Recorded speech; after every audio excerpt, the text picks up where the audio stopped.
Hi, everybody. This time I'm going to review a movie that has a bit of a special place in my childhood and is also a movie that me and my dad actually bonded on. And this is Over the Top. Over the Top is a action sports drama movie that came out back in 1987, and it stars Sylvester Stallone as a character named Lincoln Hawk, who's basically a truck driver who is also trying to reconnect with his son, Michael, who unfortunately he has never seen before in his life, only through photographs and stuff, basically. And he is simply trying to find a way to reconnect with him. And of course, Michael, who is also kind of born into a life of luxury thanks to his grandfather, played in the film by actor Robert Loggia, who's not on the back here, unfortunately. But Robert Loggia is probably best known for Independence Day and many other films. By the way, David Mendenhall is the name of the kid that played Michael. For those of you that didn't know, he's also voice acted in the Transformers movie, which I reviewed already, the animated one. But Stallone's character Lincoln Hawk is not only a truck driver, but he's kind of a down on his luck type guy because he's desperately trying to find ways to make a living. But he also has a side business as an arm wrestler since he hustles people for money doing arm wrestling, and he's trying to make his way to hopefully make his way to Las Vegas to compete in the National Arm Wrestling Championship, which is, believe it or not, I don't know if that's a real thing or not. I'm not sure, but either way, it's pretty interesting. And of course, to take down his ultimate rival, Bull Hurley, played in the film by actor Rick Zumwalt, who, by the way, in real life actually was a professional arm wrestler in real life. Now, the only other movie I remember Rick Zumwalt from was Batman Returns, where he played one of the Penguin's big henchmen. He was the one that Batman famously blew up with that stick of dynamite, if anybody remembers. But of course, throughout the course of the film, Lincoln and his son Michael gradually but surely, begin to bond, as any father and son would. And of course, the grandfather desperately sends guys out to basically retrieve his grandson, since Lincoln's wife, Michael's mother, is about to undergo emergency surgery, which can possibly save her life. But unfortunately, when they make it to the hospital, she unfortunately passes on. So Lincoln is forced to, he ends up having I wouldn't say let go of his son, but since the grandfather, basically threatens legal action if Lincoln tries to do anything. But ultimately, Lincoln has no choice but to go to Las Vegas to perform in the arm wrestling championship to ultimately prove his worth to, be a worthy father to his son. But of course, and eventually Michael does eventually learn the truth that Lincoln, his father, actually truly does care about his son. So you can probably imagine why, you could probably understand why this movie does have a bit of a soft spot for me, because like I said, me and my dad grew up watching this movie, and we kind of bonded over it. Pretty much. Over the Top was released in 1987, my birth year. Awesome. And it was directed by one of Canon's founders, Menachem Golan. Sorry, that's how his name's actually pronounced. And of course, he and his partner, Yoram Globus, both produced. Like I said, it's a Canon movie, distributed through Warner Brothers. And the movie, unfortunately, was not a big hit when it debuted in theaters. It was made on a pretty hefty budget of $25 million, which at the time was one of Canon's most expensive movies. Actually, it was. And 1987 was not really the best year for Canon, because not only did Over the Top come out that year, but also did Masters of the Universe and Superman 4, The Quest for Peace, which, unfortunately, all three films were big tankers at the box office, especially Over the Top. But surprisingly, Over the Top, over on its budget of $25 million, the film only grossed a mere $16 million before it was pulled from the theater, so it died pretty quickly, and it wasn't met with the best of reviews. Currently has like a 32 or 33% on Rotten Tomatoes, which is still higher than what Masters of the Universe and Superman 4 both got. But like those two films, once Over the Top came out to home video, surprisingly, that's where it started to grow a cult following. Some people refer to it as a bit of a Rocky knockoff because even though it has nothing to do with boxing, it's still considered a sports movie due to the arm wrestling stuff. But nonetheless, though, it's grown a huge reputation over the years. Some people actually like. I'm not gonna lie, it definitely has grown. But David Mendenhall, unfortunately, as Michael, I will say this though. I will give him a little bit of respect, but there are some parts of the movie that some of the dialogue he has is just very cringy, especially at the beginning when he talks to his father in a more like it's like an adult talking to an adult instead of a kid talking to his father, almost. And ultimately, David Mendenhall ended up picking up 2 Razzie wins for this movie alone, for Worst New Star and Worst Supporting Actor. And while Stallone did get a nomination for Worst Actor, thankfully he didn't win. I think he lost that year to, I think Bill Cosby won that year for Leonard Part 6 for Worst Actor in a Leading Role. And honestly, this is not one of Stallone's worst movies. In fact, I think this is one of his best films, to say the least, because it's not just about the arm wrestling aspect. The moral of the story is about a father trying to reconnect with his son and ultimately try to be the father figure that he really hopes to be.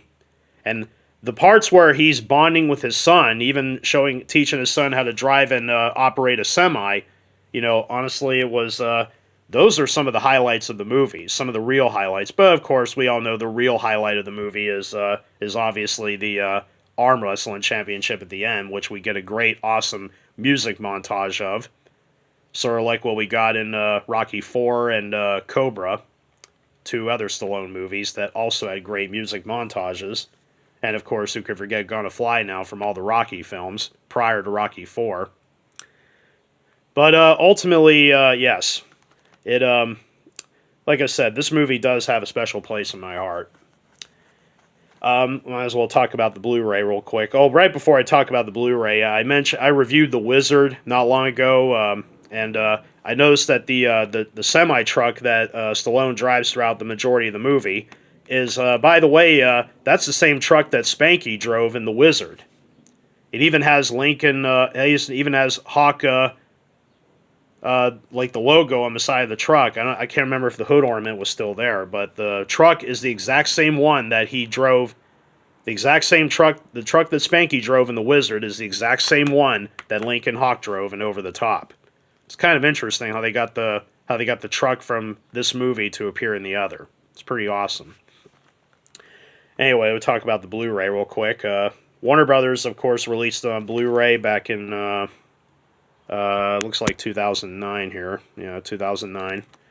And here's what the Blu-ray looks like. Yeah, it's pretty much the same as the artwork on the cover, but that is what it is. But honestly, though, the Blu-ray for Over the Top is it's not bad. It's actually a pretty decent release for a canon movie. But I do kind of foresee Shout Factory picking up this movie in the future and possibly releasing it with a couple of extras. But then again, I don't know. It's presented in 240 by 1, 24 by 1, and honestly, the widescreen transfer is actually not bad. It's not great, but it's not bad. Honestly, for an 80s film, it definitely suffices, to say the least. But for the most part, yeah, it's pretty clear. This is by far the best you'll probably ever see the film look. I would say out of 5 stars, I'd give it a 4 out of 5. As for the audio, now, the funny thing is, on the back here, it says here there are 3 audio tracks. True HD 5.1 for English, Dolby Digital 5.1 English, and French 2.0. Unfortunately, there are only 2 audio tracks on the Blu-ray. There is no English Dolby Digital track. The only English track that's on the Blu-ray is the True HD 5.1 version. I don't know why the English Dolby Digital track is on the back here, but it's not on the Blu-ray, so for those of you that own the movie or choose to pick it up, don't let that fool you, so just letting you know. The English 5.1 track, the Dolby HD, honestly sounds pretty good for the most part. I think it's about as good as the video looks. But then again, I don't know, well, there are a couple of scenes in the movie that do get a little intense, like one of my favorite parts of the movie is when he drives his semi right into the grandfather's mansion to try to get his son, which definitely showcases the audio a little better than what it is. So I would say out of 5 stars, I'd say the audio is about the same. I'd probably give it a 4 out of 5, my opinion. Sounds pretty good. And the dialogue comes out pretty good too, so. As for extras, unfortunately, the disc is almost completely bare bones, as all there is just a theatrical trailer, so just out of 5 stars, I have to give it like a 0.5 for that. But I'd just be thankful that it even comes with a theatrical trailer, so at least it does have that at least. Overall, I would say, honestly, over the top, thankfully, I did check it out recently on Amazon, and you can actually get this movie pretty cheap. It's like, you can get it for $6 brand new, so it's actually a pretty solid release. I mean, it has, good video, good audio, even though it only has the trailer for extras. Honestly, the Blu-ray is actually, it's actually not a bad deal. Like I said, $6 brand new, really can't go wrong with this. And honestly, I definitely give this movie a try. It's actually a lot of fun. And has a great soundtrack, too. Why, you don't believe me? Well, let's check it out here. I actually have the soundtrack for Over the Top on CD. So basically, yeah, there's only 10 tracks on here, but these are actually some pretty good tracks, like Winner Takes It All, performed by Van Halen frontman Sammy Hagar, which, by the way, plays during the arm wrestling montage. In This Country, performed by Robin Zander, who was the frontman for Cheap Trick. Larry Green, Take It Higher, by the way, plays over the end credits. Larry Green, I don't know who he is, but yeah, he played Big Trouble. I don't know that group. Frank Stallone is Sylvester's brother. He did the song Peace in Our Life from Rambo First Blood Part 2. Meet Me Halfway, performed by Kenny Loggins. Kenny Loggins has done like the soundtracks or songs for like so many 80s films, it's ridiculous. Like I'm Alright from Caddyshack. Footloose from Footloose, Danger Zone from Top Gun, Asia, I know they are Gypsy Soul, not familiar with that song, but it's actually pretty good. But Asia, they're probably their best known song has got to be Heat of the Moment. Giorgio Moroder, he has done music for countless movies, actually won an Oscar or two, I think, in his lifetime. Eddie Money, of course, I'm familiar with him, and he just passed a few years ago. Very great. He's a great singer, by the way. So let's go and open it up here. Yeah, unfortunately, this is actually how the case came. I think I got it brand new, but yeah, that's how the case unfortunately came. Thankfully, the CD's in good shape, so I'm going to pull out the cover of the sleeve here, if I can. Try to not to get the... Okay, this thing's having a bit of trouble with me. There we go.